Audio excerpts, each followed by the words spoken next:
name এডমিশনৰ নতুন notice প্ৰকাশ কৰিছে সময় নষ্ট নকৰি এতিয়াই নতুন নোটিছ ওপেন কৰিম এইখন হল অফিচিয়াল নোটিছ যিখন নতুন নোটিছ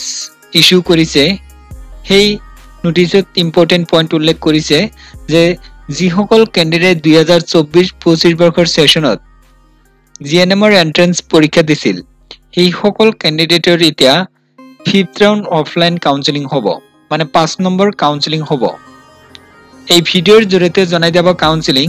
কেতিয়া হ'ব কত হ'ব কাউন্সেলিংৰ সময়ত কি প্ৰমাণপত্ৰ লৈ যাব লাগিব কোনবিলাক ক্যান্ডিডেট অৰ্থাৎ কিমান ৰেংক লৈকে যাব পাৰিব জনাই দিয়া হ'ব লগতে কাউন্সেলিংৰ সময়ত কি প্ৰমাণপত্ৰ লগত লৈ যাব লাগিব এতিয়া জনাই দিয়া হ'ব কাউন্সেলিং কেতিয়া হ'ব 2025 চনৰ জানুৱাৰী মাহৰ 24 তাৰিখত অফলাইন কাউন্সেলিং হ'ব এতিয়া জনাই দিয়া হ'ব সিট কিমান আছে টোটাল সিট আছে 23টা সিট আছে তাৰ ভিতৰত আনৰিজাৰ্ভ ক্যাটাগৰীৰ দুটা সিট আছে ওবিসি এমওবিসিৰ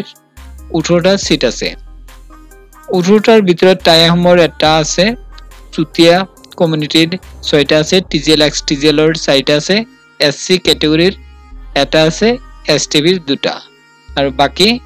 ওবিসি এমওবিসিৰ আছে 18টাৰ ভিতৰত যিখিনি মই কমিউনিটিৰ নাম কলো সেইবিলাক কমিউনিটিৰ টোটাল সিট আছে 15টা মান সিট আছে বা 16টা মান সিট আছে আর বাকি ওবিসি এমওবিসিৰ আছে এতিয়া জনাই দিয়াব কাউন্সেলিংত কোনবিলাক বা কিমান ৰেংক লৈকে যাব পাৰিব ইয়াতে কৈছে যে অল ক্যান্ডিডেট জেনাৰেল ক্যাটাগৰীৰ যদি ক্যান্ডিডেট ৰেংক আপ টু 981 ৰ ভিতৰত পাইছে তেতিয়ালে যাব পাৰিব যদি ক্যান্ডিডেটৰ ৰেংক 981 ৰ ভিতৰত আছে তেতিয়ালে যাব পাৰিব ওবিসি এমওবিসি ক্যাটাগৰী ৰেংক ইয়াতে উল্লেখ কৰিছে 1773 ইয়াৰ ভিতৰত যদি ৰেংক পাইছে ক্যান্ডিডেট যাব পাৰিব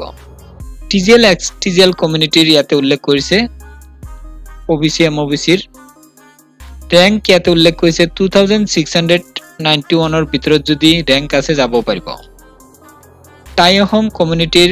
যিবিলাক হয় আৰু যদি সেই কমিউনিটিৰ ক্যান্ডিডেট ওবিসি এমওবিসিৰ হয় তেতিয়ালে ইয়াতে উল্লেখ কৰিছে ৰেংক যে 1794 ৰ ভিতৰত যদি ৰেংক পাইছে যাব পাৰিব তাৰ পিছত চুতিয়া কমিউনিটি ওবিসি এমওবিসি ক্যাটাগৰীৰ 4334 ৰ ভিতৰত যদি ৰেংক পাইছে যাব পাৰিব তাৰ পিছত এসসি ক্যাটাগৰীৰ ৰেংক ইয়াতে উল্লেখ কৰিছে 3063 ইয়াৰ ভিতৰত যদি ৰেংক পাইছে ইয়াতে সিলেক্ট 3063 ইয়াৰ ভিতৰত যদি ৰেংক পাইছে যাব পাৰিব এসটিপিৰ ৰেংক ইয়াতে উল্লেখ কৰিছে 2249 ইয়াৰ ভিতৰত যদি ৰেংক আছে তেতিয়ালে যাব পাৰিব এতিয়া জনাই দিয়া হ'ব ক'ত যাব লাগিব গুৱাহাটী ডিএছএছ বোৰ্ডত যাব লাগিব ডিএছএছ ৰ কনফাৰেন্স হল তাতেই হ'ব কনফাৰেন্স হলতেই হ'ব হেংৰাবাৰীত আছে ৰিপৰ্টিং টাইম উল্লেখ কৰিছে 9:30 ইয়াৰ ভিতৰত যাই পাব লাগিব আৰু এটা ইম্পৰ্টেন্ট পইণ্ট উল্লেখ কৰিছে যিসকলে ফাৰ্স্ট সেকেন্ড থাৰ্ড আৰু ফোৰ্থ কাউন্সেলিংত গৈছিল সেই সকল ক্যান্ডিডেটৰ অফলাইন কাউন্সেলিংত এপিয়াৰ হ'ব নালাগে প্ৰমাণপত্ৰৰ কথা ইয়াতে উল্লেখ কৰিছে marksheet pass certificate matric pass HS পাছৰ লৈ যাব লাগিব জন্মৰ প্ৰমাণ বাৰ্থ সাৰ্টিফিকেট যদি কাষ্ট সাৰ্টিফিকেট এপ্লিকেবল হয় লৈ যাব লাগিব পিআৰসি বা ডোমিসাইল যিকোনো এখন লাগিব